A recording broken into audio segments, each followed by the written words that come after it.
senhores telespectadores, o nosso passeio de hoje é à vila de Castro Verde. Castro Verde, no Baixo Alentejo. É uma terra que aqui há uns anos não havia lisboeta nenhum que não conhecesse, porque ficava a caminho do Algarve. Muitas vezes a gente saía de Lisboa muito de manhã, chegava aqui, já vinha com fome, almoçava-se em Castro Verde, ia-se dormir ao Algarve. Bom, agora é claro, fizeram outras estradas, já se não passa por aqui, mas Castro Verde justifica inteiramente uma visita. Justifica-o pelo seu passado, justifica-o pelo seu presente e justificam até pelas preocupações com o seu futuro. O passado liga-se ao próprio nome, Castro Verde. Como sabem, o Castro era uma povoação pré-histórica. Muitos castros, é claro, chegaram à época romana, foram romanizados. Em todo caso, há 3.000 anos, estas colinas estavam ocupadas por castros, povoações que viviam aqui de uma agricultura de subsistência, algumas já com gados. Um castro verde. Verde porquê? Então os outros eram azuis, eram amarelos, eram encarnados? Não. Nessa altura ainda não havia clubes, portanto os castros eram todos da mesma cor. Só que este era um castro que tinha o verde. O verde quer dizer a pastagem. Era o ponto de reunião das grandes quantidades de gado que vinham lá de cima da Serra de Estrela no inverno, quando lá faltava o pasto. Vinham, desciam, andavam quilómetros e quilómetros e vinham se reunir aqui nesta grande charneca que era o Castro das Pastagens, o Castro Verde. Há ainda hoje lugares e tradições que recordam esse tempo da transumância. Eu vou talvez mostrar alguns. Por agora, queria chamar a atenção para isto. Estou-lhes a falar exatamente no que resta do Castro. É uma plataforma elevada. Essa plataforma, aqui debaixo do sítio onde eu estou, quando fizeram estas obras, apareceram muitas ossadas, porque isto era um cemitério. Um cemitério junto da igreja, um cemitério medieval. E depois foi feita a igreja, que é o sítio sempre mais ilustre do lugar. Ao lado havia uma capela de Santo António. Essa capela, quando veio a República, naquela senha anticlerical, puseram-lhe uma carga de pólvora e deitaram-na abaixo para fazer os passos do Conselho, e hoje os passos do Conselho daquele lado, a igreja deste, são os dois lugares mais ilustres de Castro Verde e assentam exatamente na plataforma do Castro, na plataforma que provavelmente está ocupada e habitada desde há cerca de 3.000 anos.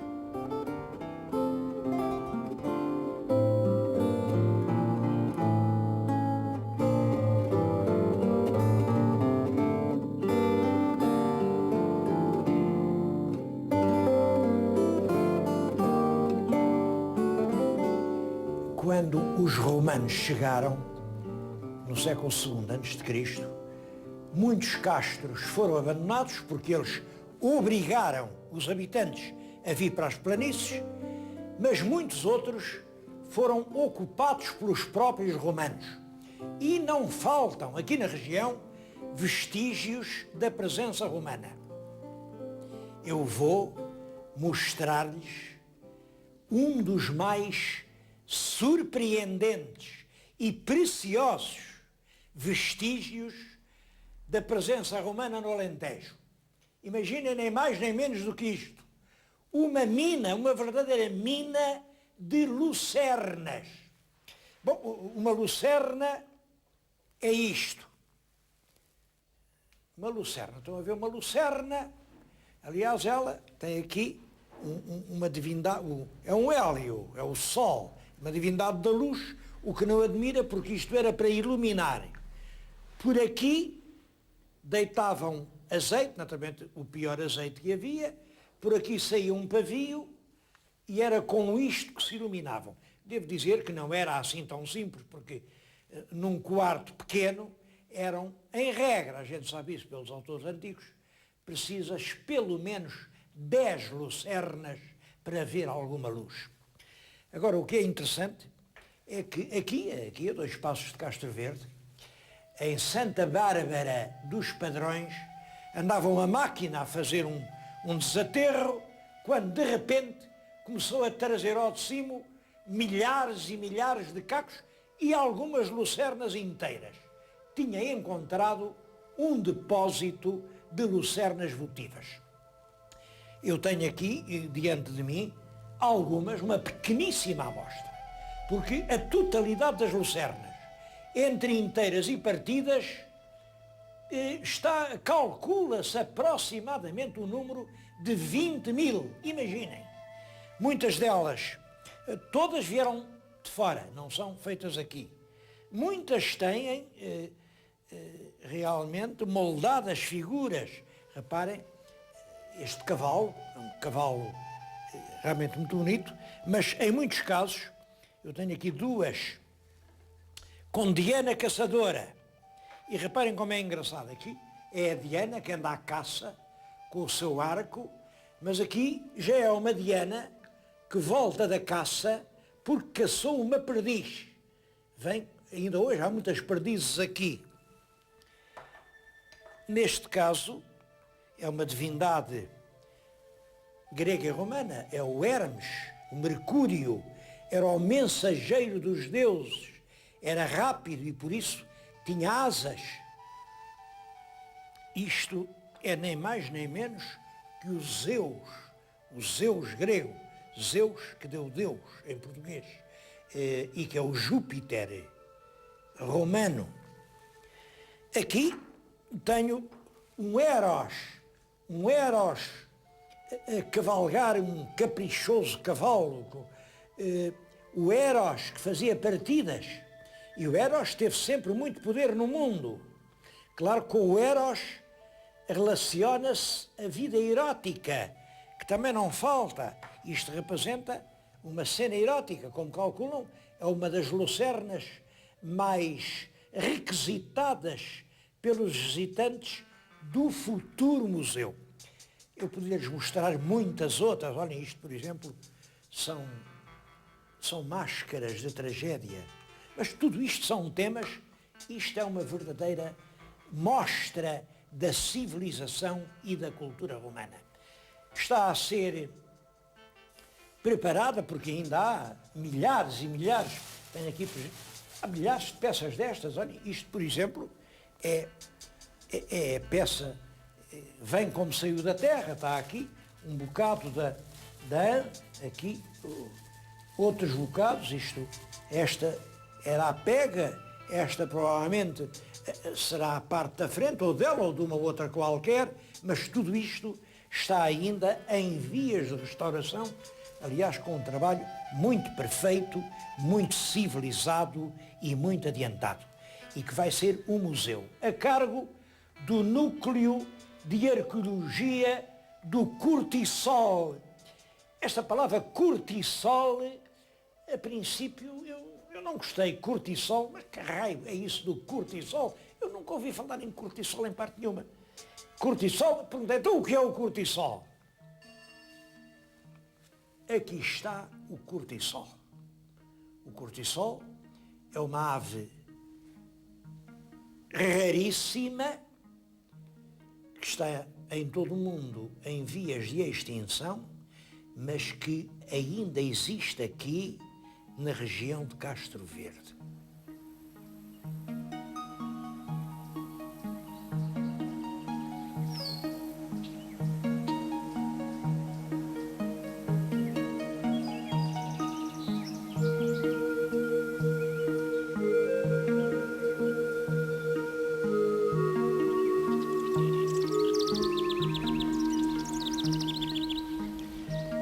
Aliás, aqui em toda a região existe uma avifauna, quer dizer, uma fauna de aves extremamente importante.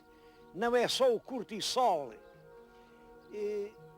Por exemplo, aqui, em Castro Verde, existe a maior colónia de abetardas do nosso país. Há mais de 600, ainda se vêem. Aliás, nesta altura, o meu telespectador vê além aquela encosta, vê-as a subir, estão a pôr-se lá na crista da encosta. Bom, e tal e bem uma dúzia de abetardas. Elas juntam-se aos bandos de 20 e 30. São animais pesados, pesam mais de 15 quilos. Chamam-lhe aqui a rainha da estepe. Elas procuram assim lugares planos, porque para levantar voo têm que fazer uma grande corrida, são um pouco como os aviões. Essa proteção das aves aqui em Castro Verde tem sido encaminhada com um excelente critério. Os agricultores têm razões para proteger as aves e não são razões a dizer não faz, não mata, não passa, não diz. Não, é o contrário. São estímulos, são prémios, são recompensas. É a Liga da Proteção da Natureza a comprar enormes espaços. Olhem, tem aqui na região mais de 2.000 hectares onde as plantações são feitas de maneira a atrair as aves. Reparem, eu estou-lhes a falar aqui, estou aqui no Monte das Oliveiras, reparem como atrás de mim está uma colónia de cegonhas. Estão ali, a gente veio para aqui fazer a filmagem, elas estão tão habituadas a ver pessoas que nenhuma fugiu. E nenhuma fugiu por uma razão. É que desde há muitos anos que ninguém lhes faz mal nenhum. As aves aqui convivem com as pessoas.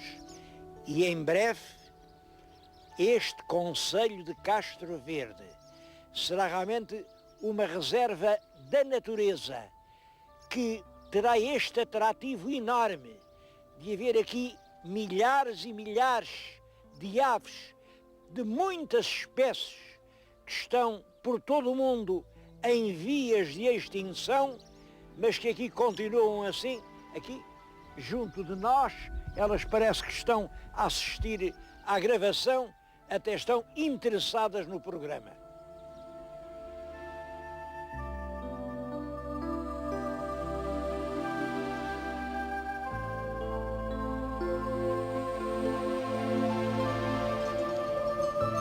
Desse tempo dos rebanhos, em Castro Verde era uma concentração de pastores e de gado vindo de toda a parte, ficaram vestígios.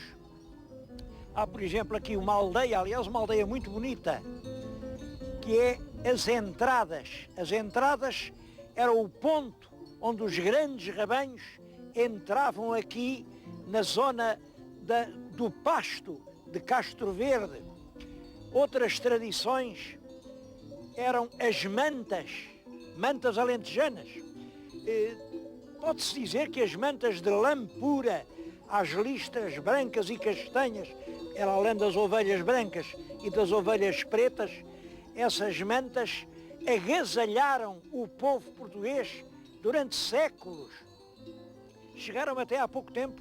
Hoje, aqui em Castro Verde, aliás, numa aldeia perto, há já só uma senhora, a senhora Dona Mariana, que estão a ver trabalhar, que é a última abencerragem das artesãs das mantas.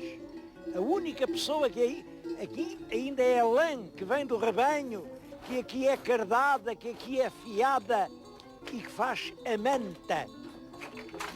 Uma outra tradição que se perdeu, e eu essa custa-me a compreender, é a do queijo de ovelha. Com tantos rebanhos, porque há hoje milhares e milhares de ovelhas e não há uma indústria de queijo. E é curioso que, em compensação, aparece o queijo de cabra acabado de fazer.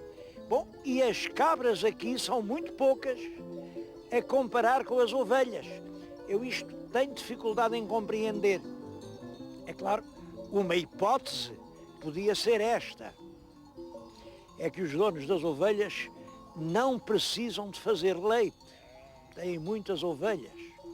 Ao passo que os donos das cabras são sim, os rebanhitos mais pequenos e lá precisam de colher o leite para fazer o queijo. É uma hipótese. Bom, mas creio que a verdadeira explicação é outra. É que toda esta região passou da civilização pecuária a uma civilização industrial. É a história da mina.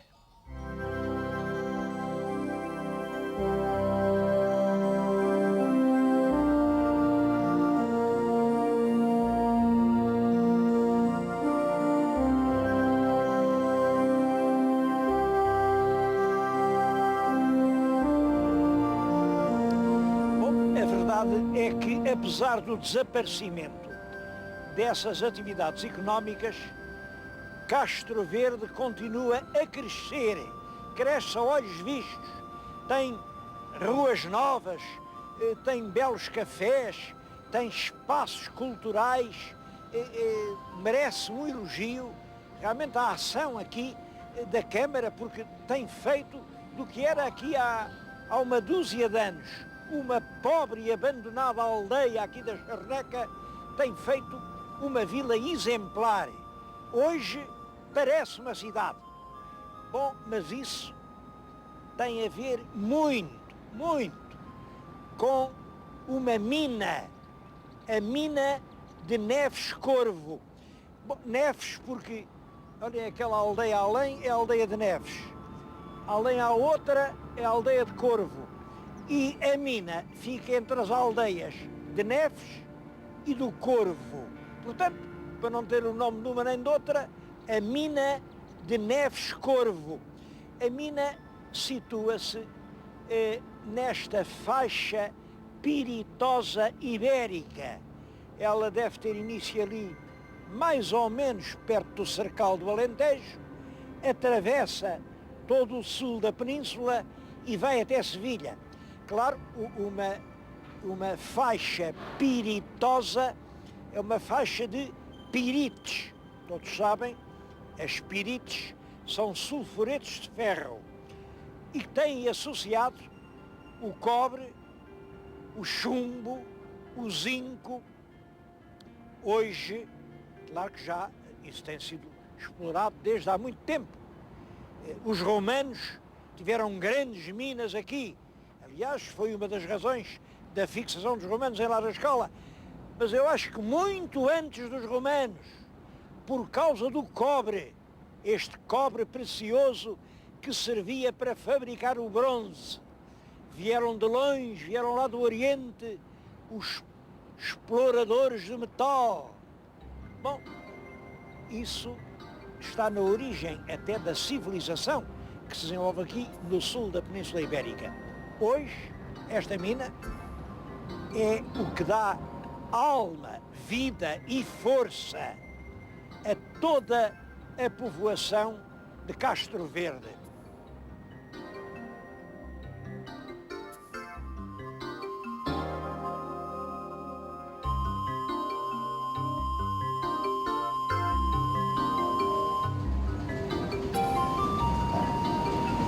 Os mineiros estão nesta altura a trabalhar lá muito no fundo, a cerca de 700 metros de profundidade.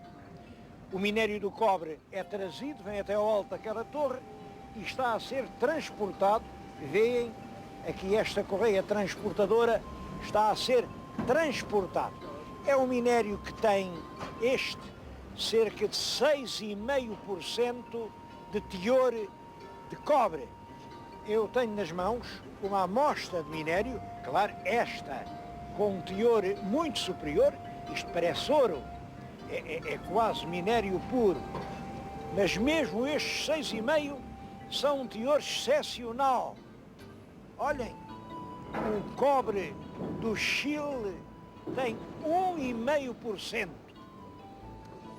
Aqui já arrancamos do ventre da terra 30 milhões de toneladas de minério. Isto, no conjunto da Europa, é extremamente importante. 30 milhões de toneladas. E às vezes dizem-se umas coisas alarmantes, a mina vai parar, não sei quê, não sei quê. Está garantido que o cobre, as reservas do cobre que lá estão, duram seguramente até o ano 2016, quando acabar esse filão de cobre, e outros podem ser descobertos. Há depois minério de zinco até o ano 2030 e, entretanto, as explorações continuam. Tem havido uma contínua reposição. Quando se esgota o minério, as sondas já encontraram outras reservas. Há só razões para ser otimista.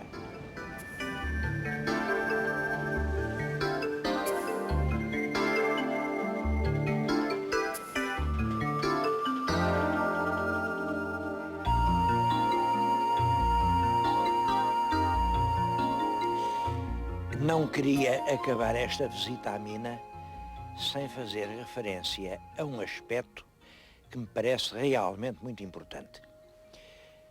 Sei que em certos setores dizem que eu sou contra a ecologia, que tenho protestado contra as proibições daqui e dali. É certo que tenho protestado. Não é verdade que seja contra a ecologia. Eu sou contra a estupidez. Ecologia não é proibir. Ecologia é orientar, é aperfeiçoar, é fazer com que a vida reine onde podia morar a morte. E estamos exatamente perante um caso desses. Não há mina nenhuma que não tenha realmente efeitos negativos. As minas trazem lá do fundo aquela massa toda de terras, mas é claro, daquilo uma pequena parte é minério precioso e uma grande parte são coisas para deitar fora. A essas coisas para deitar fora chama-se os rejeitados. Bom, os rejeitados, no fundo, são terras que têm ainda uma grande quantidade de resíduos de metal, de ferro, de cobre, de zinco, e são águas que, se ficarem ou assim abandonadas, transformam-se em águas ácidas e têm efeitos terrivelmente negativos. Eu já fui com os meus telespectadores a São Domingos. Já lhes disse que aquilo eram rios de veneno. É isso. Foi o resultado de deixarem os resíduos das minas ali a céu aberto. Ora bem, aqui nesta mina, o que fizeram? Pegaram-nos rejeitados, trataram-nos, fizeram-lhe aditivos que praticamente tornaram-nos pouco tóxicos, meteram-nos em canos que andaram quilómetros e quilómetros e que vieram ter aqui, pois fizeram esta muralha, isto é uma muralha com muitos metros, veem? Isso criou aqui em cima uma espécie de lagoa artificial. Canalizaram para aqui alguns ribeiros e permitiu, isto tornou possível, fazer uma barragem, esta grande barragem que estão a ver, ela é enorme e tem pelo menos 6 metros de água limpa, que fica por cima dos tais rejeitados que são depositados no fundo. É claro, com esta capa, com esta camada de água, os rejeitados não recebem oxigênio, portanto não podem oxidar e nunca são tóxicos. E aqui, no que era uma charneca desértica e desolada, nasceu um ninho de vida. Eu acho que viram há bocadinho um grande bando de garças brancas, ali à volta dos seus ninhos. Não são só as garças. Há aves de muitas espécies. Aqui há já milhares de lebres. Quer dizer, tudo isto se transformou num alfobre de vida. Num sítio que, se não fosse este tratamento, era, como vimos, em São Domingos, um purgatório e um lugar de morte.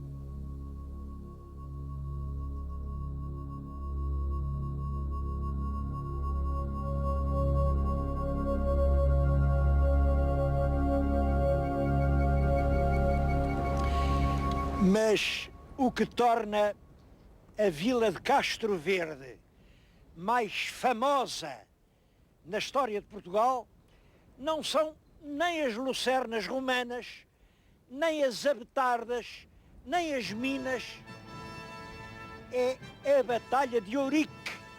Batalha de Ourique, que segundo uma tradição muito antiga se deu aqui. Eu estou no Monte de São Pedro das Cabeças. Diz que cortaram aqui as cabeças aos mouros. Faz-se aqui uma festa todos os anos. É uma verdade oficial.